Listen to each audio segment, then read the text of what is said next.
Welcome to the Funnel Reboot Podcast, brought to you by Marketing What's New. Let's get into today's show. Hey, Glenn here. Welcome to Funnel Reboot. Today we're diving into the operations side of marketing, dealing specifically with your use of marketing automation software. First, I have to remind you that we have Universal Analytics going away. And if you're listening to this in 2023, you need to be moving on to Google Analytics 4. Now to today's show. This is the third in our series on revenue operations, which also gets called marketing operations, or marketing ops, or if you prefer, Mops. Our guest today grew up on the West Coast. He received his degree from the University of California at Berkeley. Over the course of his 20-year career, he has been both a company owner and an employee that was brought in to help with marketing and business development. While doing that, he grew to love using automation to streamline marketing and sales. By the middle of the 2010s, he knew those automation tools well enough to implement them, and he took this along with a move to Montreal, Quebec as a cue that he should start his own agency. Geyser was born in 2018 to strategize and deploy marketing automation, growing a company's sales. Please join me in welcoming our guest, Vito Mazzarino. Vito Mazzarino, welcome to Funnel Reboot. Good to have you on. Thanks so much for having me. We're here to talk about marketing automation. Marketing automation has come, I think, a long way. Would you agree with me that it used to be something back when it was only for doing email blasts, that there was probably some person that knew how to use it? They could have even been an IT person, but we didn't really think any more of it than just them getting something set up so that we could send out a blast. Now it has become not only knowing how to use that tool, but the person that's in that role actually has to understand more about what the company is trying to achieve, and that person is actually now influencing how much money they're making. Would you agree? No doubt. I'd say it's an integral part of any company now to be leveraging these tools and software to make your operation more efficient. So whereas though these tools, many of them didn't exist 10, 15 years ago, the market's now flooded with them. And you can become overwhelmed by how many there are out there, and you need to choose carefully. But any operation that's running without them is most certainly leaving money on the table. The market is filled with different tools that are good at different things. Let's say ActiveCampaign has three sort of specialties that it covers, or modules. HubSpot's more like 8 to 10. Therefore, it just makes sense from a budget perspective and just the solution and having all of the data under one hood, what we call a single source of truth. HubSpot, in this particular instance, may be able to solve that problem pretty well. No doubt about it. Absolutely. And I would say that, again, because I work with these two systems, this is simply an analogy. ActiveCampaign, they target a market of companies of, say, 1 to 15 to 20 people maximum. That's just what their tool seems to fit. Whereas the HubSpot market are companies from 10 to 500, or they even goes higher than that. But I would say that was probably where they really specialize in. And so because of the size of the company, maybe the life cycle of where your company is actually at, different tools might fit you better, depending on just how big your business is and how long you've been around. Vito, when we're looking at what these platforms hold on to, some of this is truly important information. And if it's brought together with the other information that we have, such as who's visiting our website or what's actually happening when a sale takes place and an actual revenue amount gets attached, we can use marketing automation to really get like the vital statistics on our company, like as if we were a patient and we're seeing, stuff as important as, the blood pressure, the heart rate, the oxygen, all those things. We can use this data for that. But it comes down to what kind of data we know is in there and what kind of data we have found to be reliable. You work across many different accounts. Are there some numbers that you always look at as vital stats for how a business is performing, how their pipeline is doing, that you go into marketing automation and look for? Yeah, there's a handful. I would say the first one that tends to be the most obvious are open rates for emails. For instance, the first email of a drip sequence, let's say a content download like a lead magnet, should be in the 50% range. If you're not achieving that, you could be around 40 to 50, and it's okay. Mm-hmm. But if you're much below that, you got to start to look at what's going wrong. And there are, without getting too technical, there are DNS settings, et cetera, that you should be looking at. There could be problems with too much HTML on your emails, and the emails are going to promotion. They're just best practices that I immediately look for and try to audit people's account and their email content to try to address those problems. And another statistic on the sales side would be it would seem obvious, but it gets overlooked a lot, is form conversion. You should have typically around a 2% conversion rate on your website of forms, let's say a contact form. And a lot of times it's really surprising to see customers having really complex forms to get in touch with them. And I've had cases where I've improved the conversion of a form by as much as 300%. And that's because there's too many questions being asked, too much complexity. You don't want to create what we call friction. You want to make the funnel as frictionless as possible.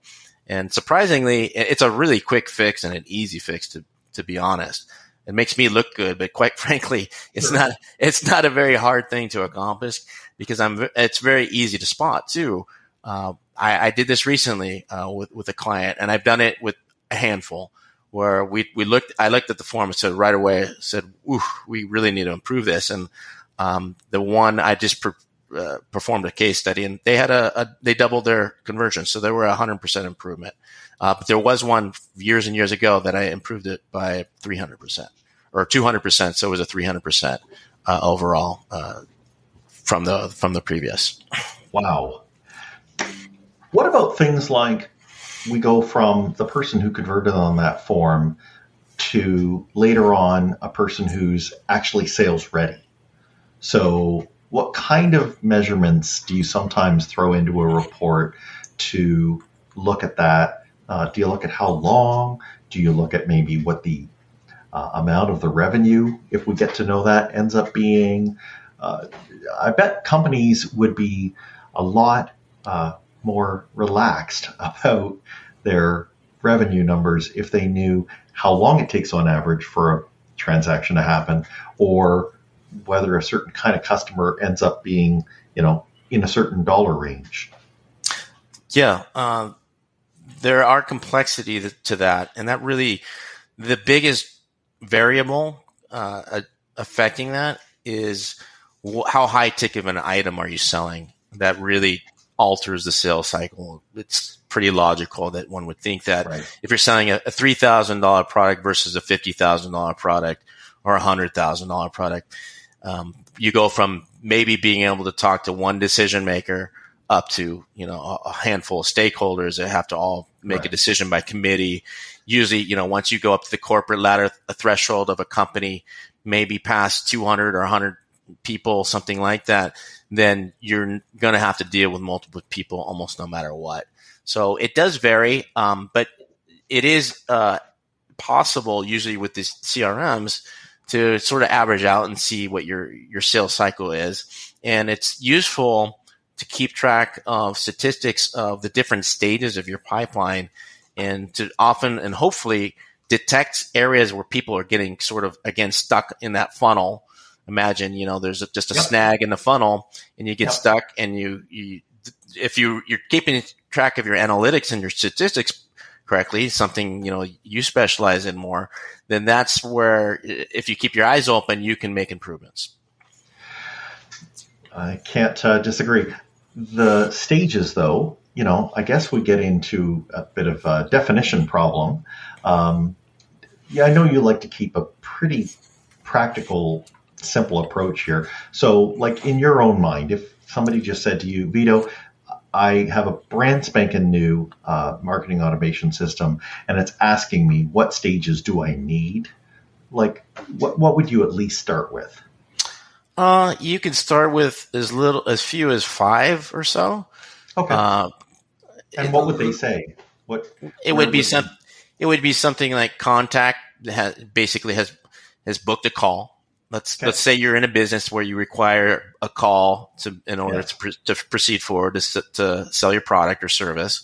The first stage would be call booked, and then the second stage might be a manual follow-up. That first follow-up, I believe, is always best kept manual because you can tailor the email, etc., towards the particular conversation, and you have to keep some level of personalness to the sale. Then there's the following stage could be something like an automated follow-up, whereby if they didn't respond to that first email, which was manual, then you can introduce a little automation, even for a smaller company. That's where I could see introducing automation and it making a difference. This is where small companies, where the owner is the operator and the salesperson, et cetera, they don't have time to keep track of these follow-ups. So sort of a drip sequence to follow up maybe 7 times over the period of 3 months, depending on your sales cycle, though. If you have a much more expensive product, it would be you would keep that drip going longer. If it's a less expensive product, you could cap it at 2 to 3 months. But that's something, an automation, I usually encourage small operators to introduce into their system, because that's a huge problem is follow-up. They just don't have time. They always forget. They don't seem to have time in their schedule, and it's just the last thing on their mind. Yeah. But that follow-up is very key to helping to convert the sale. Yeah. And I mean, I don't think the problem goes away even when you get larger. If you start to have defined roles, like a person is closing the sales, but there's also a person maybe who's doing some marketing content, and they're also involved in some operations with like following up on leads. Without a system where you're both looking at the same individual contacts and you've got stages, something's going to get lost in the shuffle. Absolutely. The stages help you. I'm a very visual person, so the 2D, looking at where the sale is rather than just looking at a set of notes and looking at your pipeline and where it's clogged up, et cetera, helps me and sort of encourages me. Everyone thinks differently, but it does help me internalize that, okay, we need to start shuffling these people further along the sales cycle. And whether that might mean, taking them out of an automated series. And sometimes if I determine it's a higher quality lead or I'm determining for my client that, hey, you want to score your leads and you want to address the really high scored leads in a different manner and nurture them a little more manually, I think you should do that. So that's something I would recommend too, is scoring your leads, knowing what a valuable lead is versus a weak lead, and throwing a lot more weight and energy into those that are valuable. Yeah. And I like how you're layering it on. It points out how these systems are not going to be used in the same way 2 years after you've had them from when they were first set up. That, you mentioned scoring there. So, yeah, that's probably not a day one thing to worry about. But as you get a little more comfortable, you can start pancaking on top these other layers that give you more information and help you see where your time is best spent. Yeah, you should look at your marketing automation not a whole lot differently than, this is a stark analogy, but Windows 95 was one version of Windows, and now we're at Windows 11. So you should look at your process as a set of versioning too, and you want to iterate and review how the process is going every year or however often you feel necessary, and make tweaks. And then you have version 2, version 3, et cetera, et cetera. And you're consistently and constantly improving, and you're evolving. And your product and services may evolve. Maybe your clientele becomes larger over time too. So for that reason, in and of itself, it may be valuable to constantly reevaluate the processes and to constantly improve them. Love it. You have some great content on LinkedIn, and one of the things that I know is a topic you love talking about is something that is actually even going beyond the marketing automation tool that you have, and that's integrating to other tools. I mean, let's remember that while our product, we're evolving our use of it, the products themselves are evolving. So, if somebody has not gotten into their marketing automation product recently, it's a good idea to go in, and almost all of them now have a marketplace, or where they call it add-ons, and you will probably see other tools that you also use. You could be using Calendly for booking appointments. You could be using, tools out there. You could even have Zapier in the mix, which is probably gluing a couple of tools together. Would you agree that when you're looking at your marketing automation and where your opportunities for making it better are, that it will sometimes even go beyond just using the tool itself? It'll include integrations. No doubt about it. I in fact, when a client asks me to sort of research a tool that would fit within their stack, et cetera, the first thing I do is I'll go onto their homepage and I'll look for the integrations link. If it doesn't play well, that's what we call it, play well with others, then then I almost never would recommend it. There's no excuse for a piece of software this day and age. 10, 15 years ago, of course. But nowadays, there's no excuse for any sort of formidable software out there in the market to not integrate relatively well with other tools. If not a native integration, which is preferable, at least via Zapier, like you had mentioned. Yeah. And it's productivity, right? I mean, if you have two different pieces of software and you have a contact record in both of them, so you have something like an email address, everything that you have in your main system, you can augment it with all the other stuff that's over in that other system, and it should be with one click. Right. It won't always be with one click. That would be wonderful if it was always that way. Sure. Nevertheless, there are just a lot of integrations with the good tools out there that make sense, and it's relatively easy to connect the two. Sometimes there are limitations to these connections, and sometimes you do just have to go outside and use a Zapier, which is way more flexible. But typically, these days, it's getting easier and easier. And sometimes we are lucky, and it is one click. Yeah, but it certainly helps. It makes all of the stack better when we have data sitting inside of all of them. We're actively updating them, and they can keep each other up to date. That just saves keystrokes. It allows us to know more of what's going on, left hand, right hand, all of that stuff, because these tools are really meant to mimic the way that we work, not the other way around. Yeah, and it also cuts down on errors. That's something that goes overlooked sometimes. The more automated, or especially typing a piece of information or an email address once, lends itself to far fewer errors than typing it 8 times or 3 times or 2 times. So just the act of typing, typos are what cause errors, or are a big reason for errors. So that in and of itself is a great reason. But of course, like you said, the efficiency and time savings. Time is just so precious right now, and you've got to use it as efficiently as you possibly can. And that's what's so great about these tools, is that they've made our lives easier and allowed our business operations to save time and save time on manpower, where we can be devoting our people power towards real thinking and creativity. Yeah, they are not there to make us more manually busy. They're to free us from the manual work. I want to get into how we're going to, keep these things going in our companies, and in fact, how between, let's say, an agency and a customer, it can actually be helping marketing as a whole. But we're going to take a quick pause first. I'm taking a moment to talk about the new Google Analytics.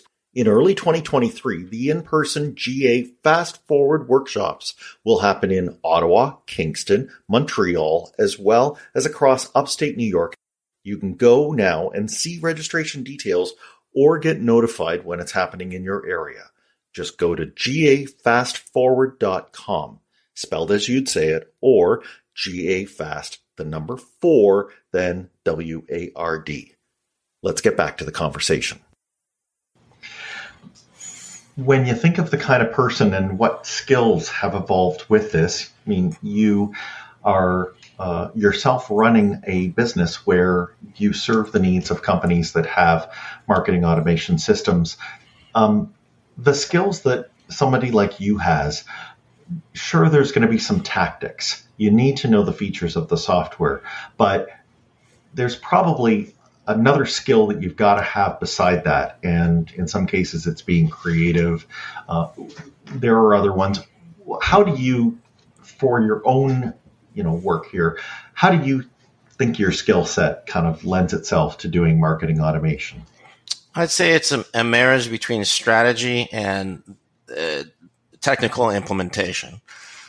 Fortunately, I have enough background now on the technical part that it's easier to talk the talk from the strategy standpoint. But it does help to have both sides of it. There are a lot of other marketing talents that I don't have, such as creatives and how to write, et cetera. But fortunately, Those two serve me well in the marketing automation industry. Sweet.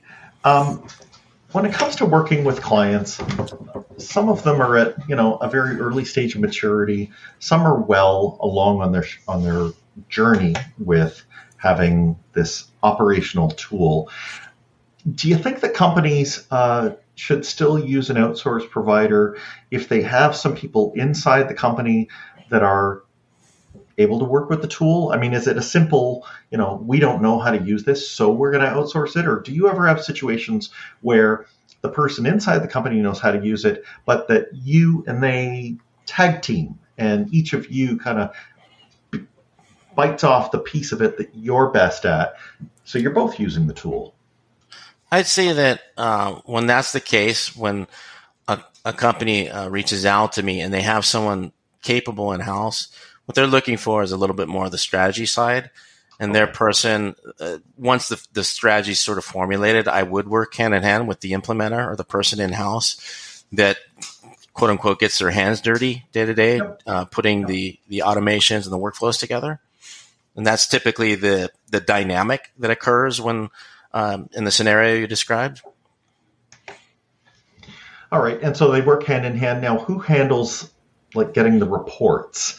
I know that a company will be using that data to understand how their marketing is doing, but in a way, they're also using that data to size up the vendor who is working on the tool. Do you have any suggestions for maybe how to keep those things distinct, or if the company has a real problem here, that they don't make the mistake of looking at the person who's giving them a report and shooting the messenger, right? Just taking it all out on the person who didn't really, cause the deep-rooted problems in the company, but their report is certainly highlighting it.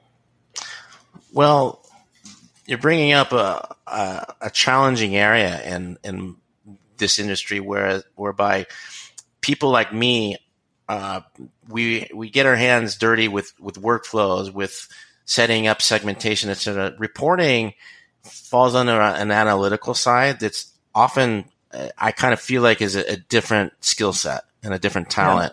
Yeah. And it's really tough internally to pull these reports. Sometimes clients really struggle, and it's definitely a subject matter that we talk about a lot, is trying to get the best data out.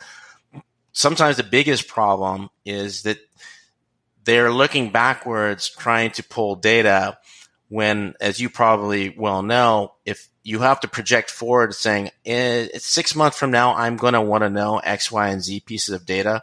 But if you don't set that up previously, then you're going to be lost. You're not going to be able to pull it, or you're going to have to create manual reports, which is nightmarish. Yeah, the old garbage in, garbage out. It is an issue. I appreciate how you say it is that the analytics can take a different group. If you're in a large enough organization, it might even be something that you want to use an outside, or that person in your company. They won't have as tight a stake in it. Nobody will see them as being biased, right? They really will have that kind of independent audit nature to them. So I can see that. For the simple ones, though, would you agree that we can just pop open a marketing automation dashboard and, if there's metrics that we need to eyeball just to see whether we're on track or not, that, for day-to-day usage, maybe not, quarterly review, but day-to-day usage, do you think the tools themselves do a pretty good job of giving us that? I would say they're adequate, but there's almost always data that clients are asking for that we're having to discuss, and me having to explain that the system just doesn't produce that particular report. And so usually you can get the important things, but there almost always seems to be things that are lacking. There's just stuff that slips through the cracks, and there is no perfect CRM system. They just can't all produce perfectly flexible and customizable reports. It's just not possible. I couldn't agree more. The way I put it is, the answer to your business question will not be found in any one of your systems, but the answer will be found in all of them. Yeah, and that opens up a can of worms for businesses who probably weren't aware of that. Now that they have to start thinking and storing their data outside of the system, et cetera. Oh, there's one, of course. So, good for them. For those that, for example, pull it into a data warehouse, there's kind of a next maturity stage there.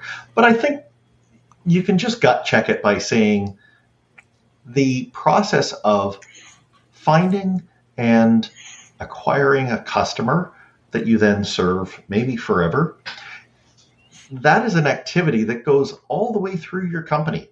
So it stands to reason that you're going to need to look at the systems across your company if you want to try and evaluate the fitness of that process. Yeah, I agree. Finding data such as customer lifetime value, that's a really challenging one. That's like a whole drill. And it's true. It really determines how you structure your business and the cost structure of acquiring customers. And that's a really elusive one to catch. Vito, you've given us such good information on how marketing automation can be a part of our overall, revenue tracking and revenue growth cycle.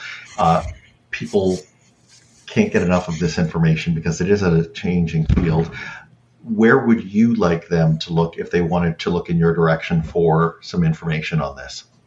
You can look at our LinkedIn page.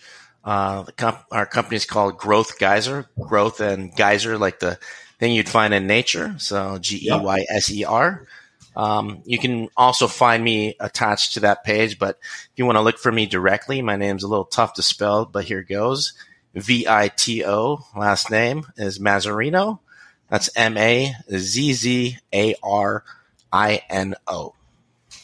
And you can reach out to me directly if you'd like to spark up a discussion about any of this. I'd be happy to talk to you. That's it. And you're active on LinkedIn. I know you put lots of good content on there.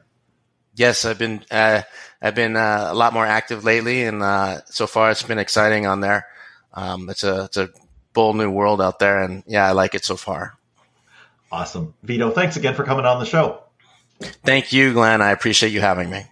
Actually given me a few items that I got to get back into my marketing automation system on. And I'm sure that's true for most of our listeners, that they've got something that gives them insight into how they can make their marketing automation even better.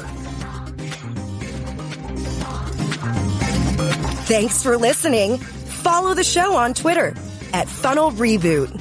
If you like what you have heard today, please consider leaving a review wherever you get your podcasts.